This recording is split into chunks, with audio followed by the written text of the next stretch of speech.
Welcome back, everybody, to the Nerdcore podcast. The podcast reviews the movies and talks that nerd shit. This is episode 763, and as always, I hope you all are having a great night. I hope that you all are doing well. This is live, early, and ad-free over on patreon.com/thenerdcore, and of course, live with me today on Patreon is my host, Brad Young Yoda. What's up, everybody? Welcome to a wonderful, wonderful Monday, and thank you, Raul. But as always, I am the co-host. Yep. Co-host, host, doesn't matter. We are always here together. Always here. Yeah. Live, early, and ad-free. By the way, we hit 570 followers on YouTube. Or subscribers, sorry. Thank you. Thank you to everyone who subscribed. Yes, sir. Yes, sir. Thank you guys so much for that. But as always, we're here to continue on with this little month of just random reviews as we get ready for a theme review next month. And today we're going to be looking at Claire Denis' High Life. But before we can go ahead and get into that, Brad, how are you? I'm doing good. I went to work. We had a power outage at work. How? What the hell? Yeah, someone in an oversized load apparently was too tall for the road they were traveling on, and they took out 3 power poles. What the hell? Yeah, so we were out. They got it up pretty quick, but we were about maybe an hour. We were without power there. Okay, wow. Yeah. Well, sucks to hear that, bro. Yeah, I think it's gonna take until tomorrow to actually fix everything. I think they just rerouted the power. But yeah, so that was interesting. Yeah. Well, I other than that, I hope your day's been just fine. Other than that, man. No, I've been good. So nothing really to report. My mother-in-law had some surgery done. So she's fine. So she was in and out of there today. And yeah. So I'm just waiting for my wife to return home. All right. Well, I hope that it's been it hasn't been that difficult around there, but yeah, with the fucking with the fucking power outage, it's just that's. I mean, it was kind of fucking luck, huh? Like we drove around to see what the fuck happened, and we found that, and we're like, oh, that was cool. Had cops everywhere, and the electric company working on it. Yeah. It was like, well, damn. Should put those wires higher, apparently. Yeah, apparently, right? But who the fuck knows, dude? I don't know. Interesting day, though. Yeah. I suppose, right? I suppose. Other than that, Raul is catching up. Well, you've actually probably watched more than me because I still haven't seen the Logan Paul match versus AJ Styles. What do you think of this year's WrestleMania? It's good. It's good. Obviously, not as great as last year's. Last year's, I think, was an all timer, man. I mean, it kind of, yeah. What's your opinion on night one? I thought night one was good. There's been so much negativity to night one, and I just was like, I thought it was pretty good. The crowd kind of sucked, in my opinion. Crowd sucked, bro. But people were saying, oh, it's the stadium, but then you listen to night 2. Yeah, I think that's a bunch of bullshit. I think the crowd. Was night 2. Yeah. Yeah, I think the crowd, what's it called, is obviously very dead. But other than that, man, I think overall the what's it called, the it's not a terrible event at all. Yeah. Yeah. No, So I don't know what the fuck people are getting all mad about, but I think that it was think that the night one was good. I don't think that it was bad. I was having fun with night one. That War Raiders spot where you had New Day on the side and he just fucking jumped and flew and flattened them. I was like, damn. Yep. I don't know. I thought most of the matches were pretty freaking decent on night one. Yeah. I mean, Yeah, I agree. I agree. the last match, of course, was the best, but there were. I mean, I quite enjoyed quite a few of those. Yeah, yeah. I agree, Brett. I don't what's it called. I don't think it was a terrible night. There were some matches where I was like, okay, it's fine, it's whatever. But other than that, really, like I didn't think that it was bad. I thought they No, did a pretty damn good job. I think the LA Knight Jacob Fatu match was frickin' terrific. Those two put on a show. I even liked the Charlotte Flair Tiffy time. I think Tiffy and Charlotte put on a good match. Yeah, like I I don't. I think everybody was expecting kind of like the high flyer Tiffy, and no, this was a total grudge punch in the face once kind of again match. the amount of what's it called The build up, build up to this Yeah. was just them being absolutely like at each other's throats. So I don't know what anybody expected other than like a very like stiff match. Yeah, I mean, and like that's what I kind of wanted was a slobber knocker. Yeah. So they really went at each other, and I think I think it was a good match. Yeah. I don't see the problem with it. I think No. that they did a damn good job.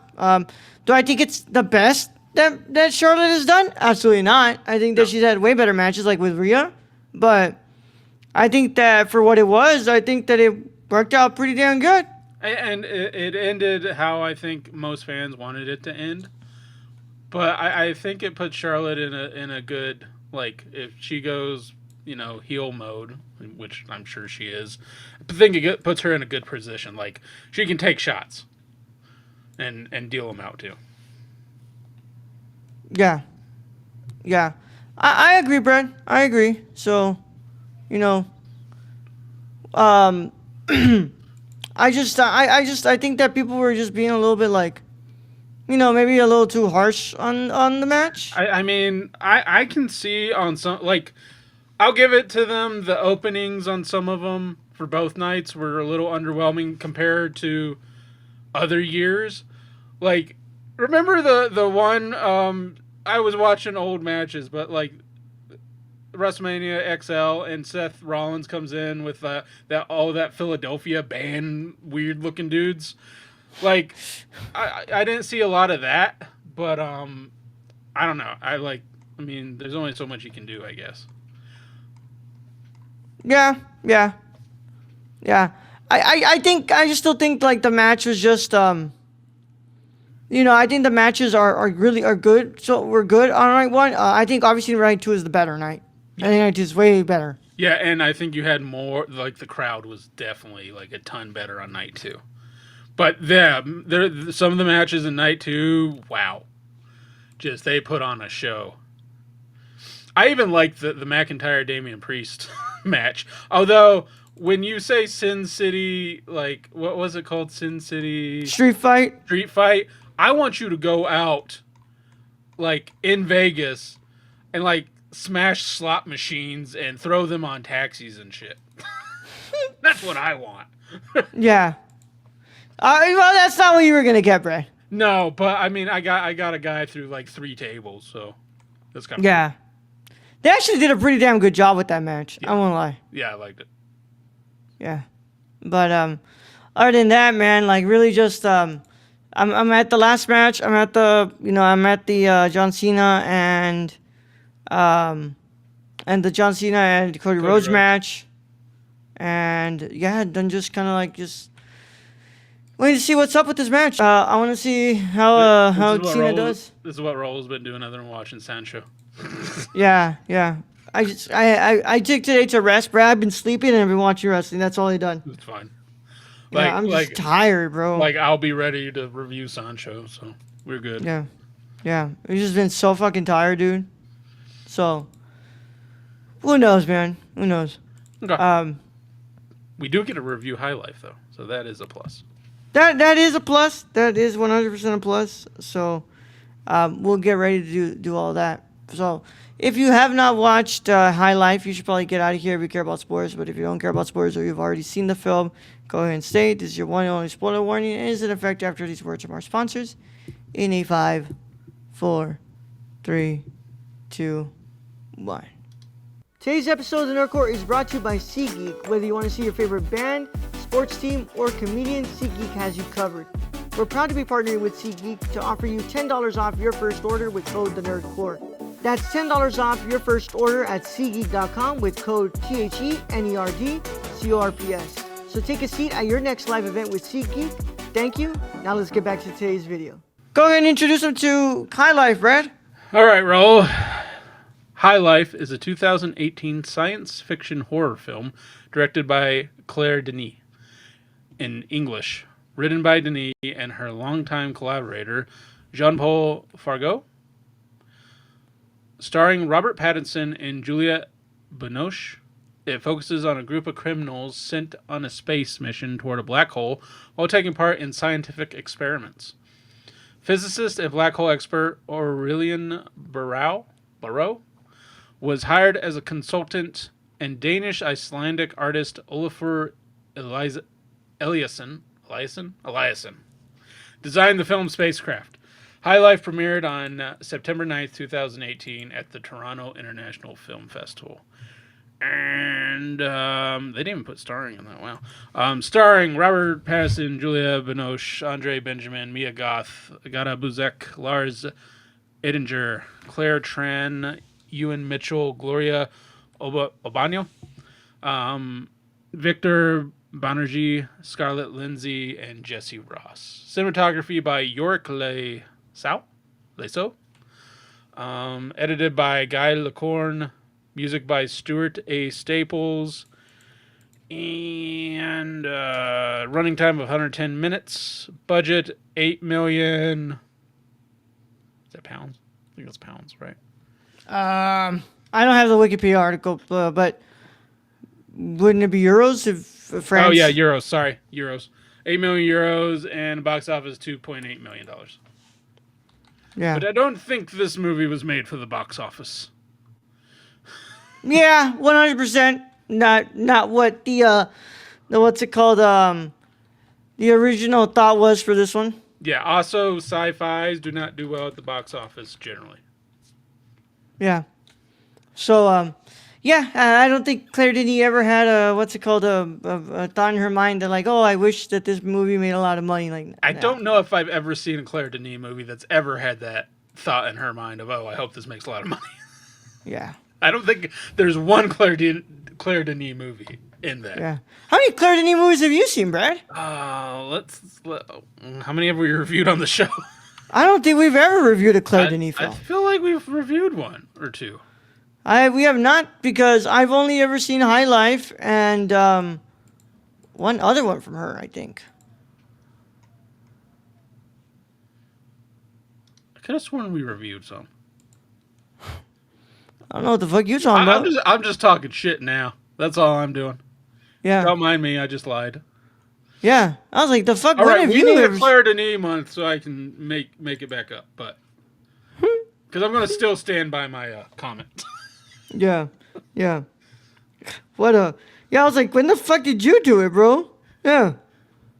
But with that said, I do have some trivia because obviously sometimes we will select films that will have small entries just like what Brad read right now. So we are going to go ahead and look at a other source. Oh, and I'm just gonna read we some. did. We reviewed Beau Travail. Beau Travail, that's Yeah, right. We did do that. See? Yeah. I have seen more than one. Yeah. All right, good job, They're all Brad. trying to call me a liar. Yeah. I know. Why is just Brad? I don't fucking remember we ever doing that shit, man. Yeah, we did that shit. That was Yeah. that was actually an excellent movie. Oh, I love that movie. That was a great movie. Yeah. But that movie also was not made for the box office Yeah. at all. Yeah. All right. Go with your trivia. Yeah. Let's do some trivia here. So let me go ahead and look at here. I got some stuff here. Robert Pattinson already knew 13-month-old Scarlett Lindsay, who plays his baby daughter Willow. She is the daughter of his longtime friend, musician Sam Bradley, who he knows since their school days together in London. Identical twin girls were initially cast, but as late as 2 days before filming was about to start, Pattinson couldn't bond with them, as they wouldn't stop crying as soon as he picked them up and got upset every time they were without their mother. he and Claire Denis felt not ready to shoot with them because the final film would have ended up entirely different. The night before filming began, Pattinson had the idea to ask his friend from the last minute, and so they flew him from London the next morning. She actually took her first steps ever in front of the camera while filming. Hey, bro, can I borrow your baby? Yeah, That's quite an ask. Can I borrow your yeah, baby for this? But you get to see her. We all got to see her first steps on a yep, film. So that's now ingrained in cinema history right there. I don't know. exactly, bro. Is there any more films that show a baby's first steps I have no idea. in like a cinematic release? I don't know. Yeah. The script, which Claire Denis wrote with her longtime collaborator, screenwriter Jean-Paul Folgot, was first written in French. It was rumored English novelist Zadie Smith worked on the English draft, but Denis didn't see eye to eye with her and ultimately rejected it, stating that my producer introduced me to her. I thought it would be great to work with her, but we don't have the same philosophy of life. She disliked my casting for the lead, and she wanted to change the story, so I asked her, tell me the story you want. It was so different. It was so unsexy for me. Nothing against her, but she wanted the people of the ship to want. She wanted them to return to Earth. Going home, she kept telling me. I said, "What the fuck do you mean going home? There's no one alive there." She also wanted to retell the film to a new life. I really tried, honestly tried, but sometimes people they have different perceptions of the world. I read her books, and I know why. We are on the same planet, but not living the same life for sure. So there was not even a draft. Do you think that she didn't want Robert Pattinson as the lead because he was in a movie where he was a shiny vampire? Probably. I mean that like if we take this back, we had a Pattinson month, and we watched like all these Pattinson indie films, a lot of them, and Yeah. we were quite blown away by them. So And maybe if you had not seen Pattinson in that light, you would have been like, "Oh, he's just the dude from the shiny vampire movie." the last piece of trivia I will read is because it's actually really interesting for me to read because it does kind of reflect one of the thoughts that I have about this movie, which is like how close it does feel to, Tarkovsky. And here it says that Claire Denis actually said this. I liked Solaris a lot. The garden is an homage to Tarkovsky. So, Brad, I've seen this movie before. What are your initial thoughts on High Life? I'm just gonna let me go with the positives, because the movie's not perfect for me. Um, I love Pattinson in this. I think he does an excellent job. This movie is terrifyingly sad in so many ways. Like, just it's quite depressing. Um, I think I like the And you chose this cinematography. one. Yeah, I know. Because it was, remember during Patterson month, this was one of those that like I think we both wanted to review, but it just didn't make it. Yeah. So I this is why I kind of chose. I like, okay, I want to see this. But I think cinematography, I think the lighting they use in this, I think the story overall is really strong. But I think I think it's slow. It's very slow to me. And that's the only like downgrade I would give it. I think in every other aspect it's done very well, but I think the pacing is just a bit slow for me. I agree with you, Brad. I think that this movie is slow, but I think it's also very patient in the way that Tarkovsky is very patient Yeah, with his I films. think that's what they're going for. But with Tarkovsky, I don't know. I don't think they got to like what Tarkovsky does with his movie. Yeah. Yeah, I don't think so either. But it's also very hard to replicate Tarkovsky and the way that he would approach his films. Yeah. But what I wanted to bring up was I think that this movie also has like a very interesting story to it because the idea of sending prisoners out to space in a mission that absolutely has no point of return is not a very far-fetched idea. Like No. not at all. Like I think it's a very I think very like, very possible idea. I think we're a few steps away from them like shooting people to Mars and being like, "Well, we're not gonna see them again." Yeah. Yeah. So I just Well, I yeah. you think about it, a lot of drugs that have been made in the past, they were tested on prisoners. Yeah. Prisoners are usually the first to, Animals are prisoners. yeah, yeah, they test on animals, and then they test for human subjects on prisoners, and sometimes they test on those in the military. Yeah. So I thought that was a really interesting approach to this story, and Stacy's on yeah, to the to the planet Salvador. Salvador. Shut the fuck up. Shut the fuck up, Stacey. No, that's not a planet. No. We're just gonna take that comment down over there. I fucking hate you. But We're gonna be on a plane ride with Stacy. That's where we're gonna be. yeah, yeah. But I found myself I love this movie, Brad. I don't think it's perfect, but I still think it's a really damn great movie. I mean, visually and aesthetically, and the sound, it's pretty amazing. Yeah. I think it's quite Pattinson is beautiful. fantastic in this movie. Pattinson's amazing, and that's the thing is, like, I think when people were like, "Oh, why is he getting chosen to be Batman?" It's like they only knew him from the shiny vampire movie. Yeah, I think after you watch him and stuff like this, you're just like, Yeah. okay, like this guy is obviously the real fucking deal. Yeah, after Like- we watched a bunch of his indie stuff, and if you watch this too, even though it's not a perfect movie, I think Pattinson fucking can act. He Yeah, can and act his ass off. Binoche, dude. Oh my god, man. I love Binoche in this movie. She plays such a terrifying person. Like the fact that she like just was, she views everybody in here as just an experiment. Nobody is actually human to her. She doesn't really have any, what's it called? She doesn't really care about anybody on this ship, and she only views them as as an experiment and a method for her own pleasure. And the fact is she was also a prisoner. Like, Yeah. I think they were given indications that she like killed her own child. Yeah, yeah. But what you think about the box, Brad?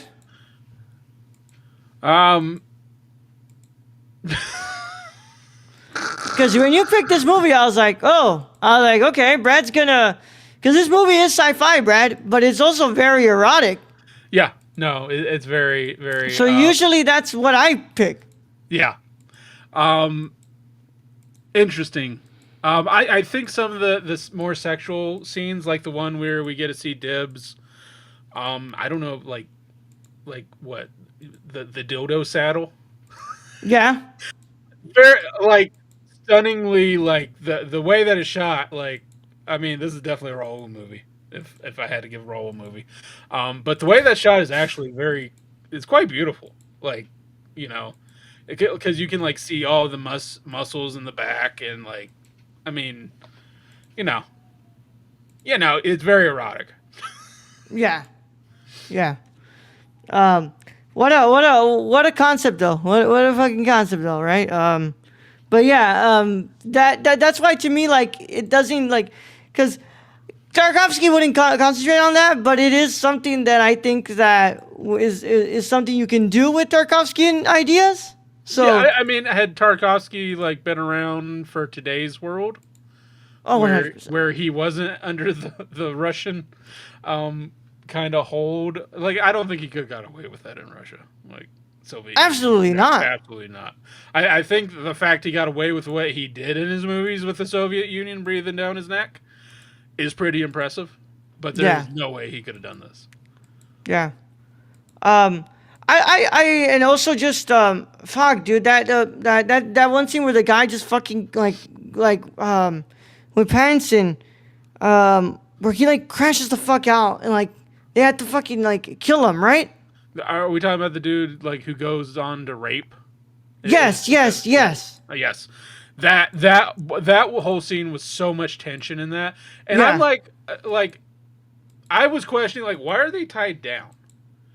Like, does Dibs do that? Like, she gives them a sedative and then ties them down. Is that like the ship to keep them from falling out, or the express reason for that? Because that seems like a very, especially if a crew member gets out, because these are hardened prisoners, most of them. Yeah. So that was a very rough scene to watch. There's actually and trigger alerts. There's 2 rape scenes in this movie. Yeah. Because Dibs, rapes Patterson's character, Monty, Yes, who's he celibate. does. Yeah. Also, Andre 3000, even though he's not in this movie for a lot, he is pretty good. Apparently, Claire casted him after watching him in a Jimi Hendrix film I where mean, he yeah, plays Jimi I Hendrix. quite enjoyed. I was like, is that Andre 3000? I'm like, that is Andre 3000. That's kind of cool. So that was a Yeah. kind of cool little character spin. Yeah. Claire Denis says this about the film, by the way. The film for me is not so much about sci-fi, it's rather about tenderness and space. It's about trust, fidelity, and sincerity. I know fight films can be brutal and violent, but this, to me, is one of the most heartwarming films I've ever made.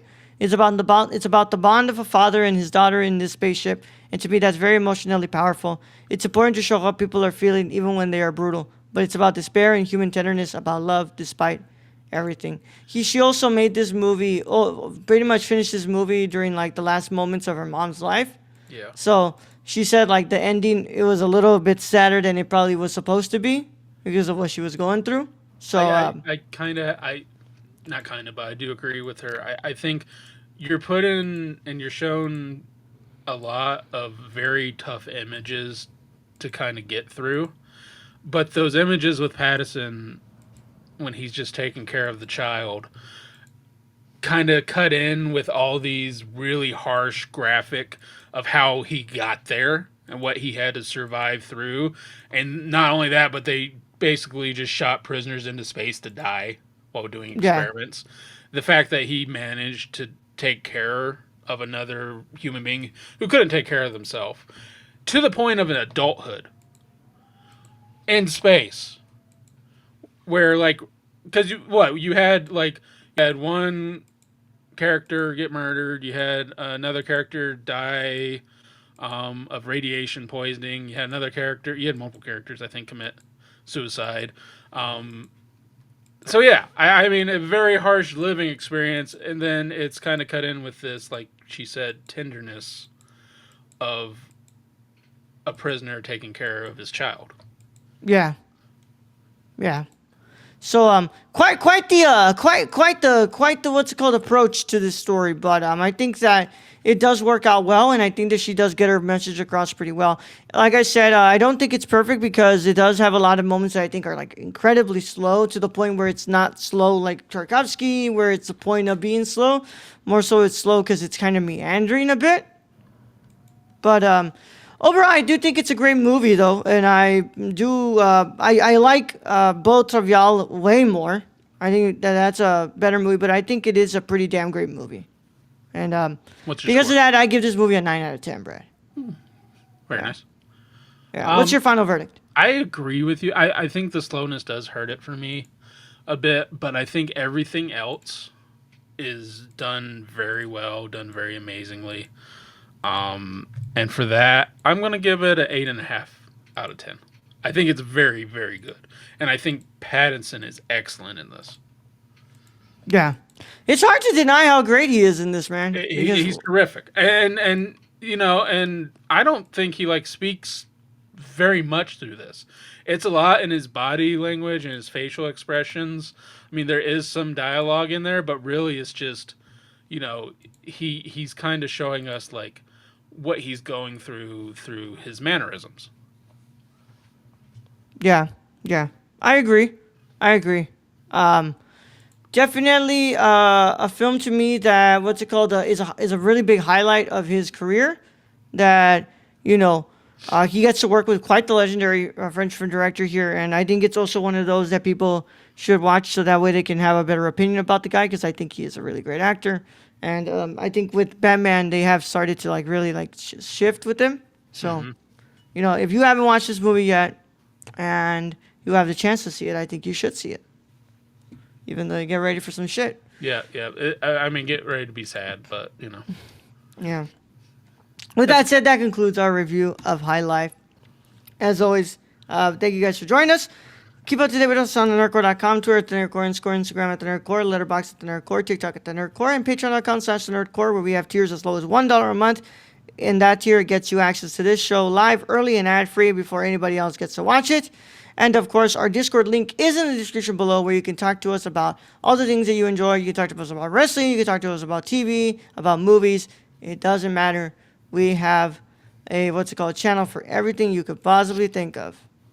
So go ahead and check that out. I think you guys are gonna love it. If you're watching us on YouTube, make sure that you leave a like on the video, subscribe to the channel, and click that notification bell so you don't miss another review that drops on the channel. All of that stuff helps us out immensely, man. You guys don't understand. We are super, super, super, appreciative of you guys whenever you do any of those things. So if you're listening to us on your favorite podcast app of choice, make sure that you leave a 5-star review and you follow us on that podcast app. All that helps us out a lot. And of course, thank you to our patrons. Without them, none of this is possible. You guys are amazing, and thank you guys for continuing to support us. And we are going to be continuing on with our Spawn watches this month. So we have the next episode, which would be episode 2. Episode 2 for season 3 this week, and then continuing on with season 3 next month. But check that out, $5 tier and above. And of course, thank you to our executive producer Shane. Where can they find him, Brad? You can follow our friend Shane at twitch.tv/xsrk or on Twitter at thriftedil, or go buy something from the Suppy God at dpop.com/PrisonCityVintage. Damn straight. And of course, I hope that you all have had a wonderful time with us, and hopefully you guys keep on subscribing, keep on commenting, keep on doing all that stuff. It would help us out a lot. I'm gonna go finish up this John Cena and Cody Rhodes match and then watch some Raw. But for now, I've had a great time resting today and reviewing this movie with Brad. Tomorrow I'll be back in the gym, and we are going to be back with our review of Sancho the Bailiff from director Kenji Mitsuguchi. And of course, Brad, let's go ahead and get him out of here. All right, Raul, the human host as always. Thank to Stacy for joining us in chat. Thank you to the listeners out there, our Patreon supporters. We appreciate each and every one of you. And to end this episode, I'll just go and reiterate, don't drink your own piss. Young Yoda out.